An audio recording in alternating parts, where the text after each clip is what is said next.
Welcome to the Final Wager as we return to the Battle of the Decades, and the first match in 2000's week certainly did not disappoint.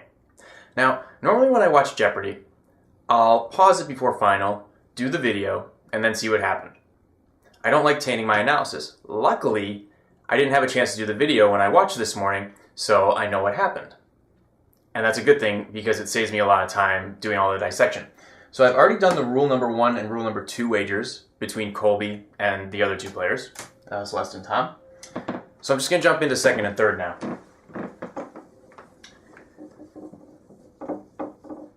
Tom doubles up. He's going to have 14,800.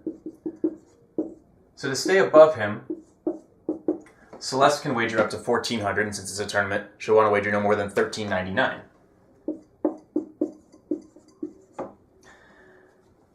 Now we look at rule number 3.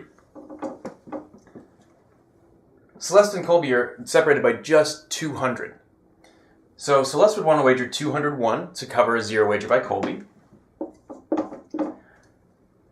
And since they're so close, she should also wager to cover an unsafe wager by Colby. By that I mean, so if Colby wagers so as not to fall below Celeste's pre-final score. So he could wager most 199 here. That means if he got it right, he'd have 16,599. She'd want to wager 400. So you'll notice that Celeste both can cover a zero wager by Colby and can wager so that she doesn't fall below Tom no matter what. This is a special situation called Shor's conjecture, and there's been a lot of discussion on Jeopardy message boards and on the internet about this. There's a lot of mind games involved here, and I'm going to break them apart, and I'm going to make the numbers a little bit easier to work with, and I'm going to show you how I'm going to do that. Tom doubles up, he's going to have 14,800, right? Celeste is going to want to wager so she doesn't get below that amount. So let's just consider that the zero amount. So let's reset these scores.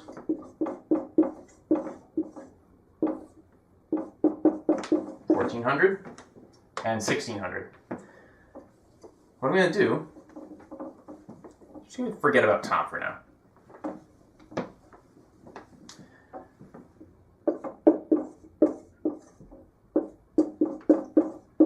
I'll just look at Celeste and Colby with these two numbers. Here's where the mind games come in. Remember, if Celeste gets it wrong, she's going to have $1. She's going to beat a double up by Tom by $1. If she gets it right,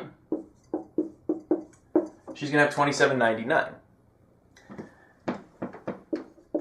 Colby will need 2,800, so he could wager 1,200. Now if he gets it wrong with that wager, he's going to be left with 400.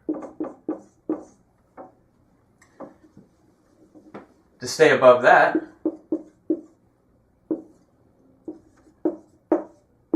Celeste could wager up to $9.99.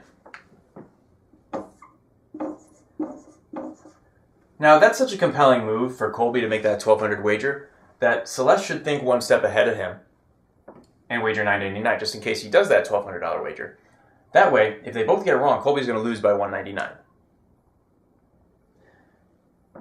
Now, Colby could take this a step further and say, okay, hey, if you're going to have $9.99, if you're going to wager $9.99 and you get it right, you're going to have $23.99. So to get to 2,400, I could wager 800. And then it goes back and forth. We get 800, and then Celeste could wager almost $5.99, and then it goes to Colby 400, and then $1.99. Just keeps going back and forth since they're so close. Now, how deep do you want to go into these mind games?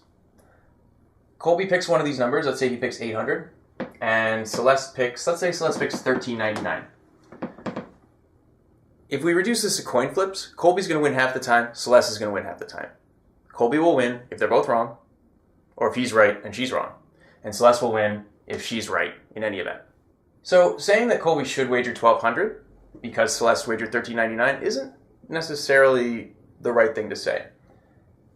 It is true that if we reduce this to coin flips, Colby's going to win 3 out of 4 times if he picks 1,200 against Celeste 13.99, but of course Celeste could have just picked 9.99, and then in that case it's 50-50 shot. What Colby said is, hey, I know that I'm going to get this wrong. I don't know, but I'm pretty sure I'm going to get this wrong. I'm a history teacher. I don't know that much about Shakespeare or literature or operas for that matter. So I'm going to take the chance that Celeste isn't going to know it either. Colby wins if Celeste gets it wrong, and he loses if Celeste gets it right. Still 50-50 chance. But Colby is saying it's not really a coin flip. It's more like 10% chance of me getting it right.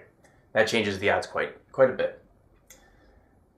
There is one circumstance in which he also wins, though, and that's if Celeste goes for this small wager of 201, and they both get it right. And this is why I have this extension of rule number 3, which says you should wager to cover an unsafe wager by someone else. 199 is an unsafe wager. Celeste wagered properly.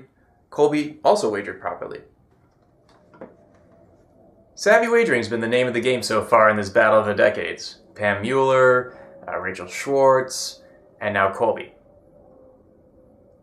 What's going to happen tonight? We got Roger Craig, Vijay Balse, and Stephanie Yas. Going to be an exciting game. Can't wait to see it. And I'll see you hereafter on the Final Wager.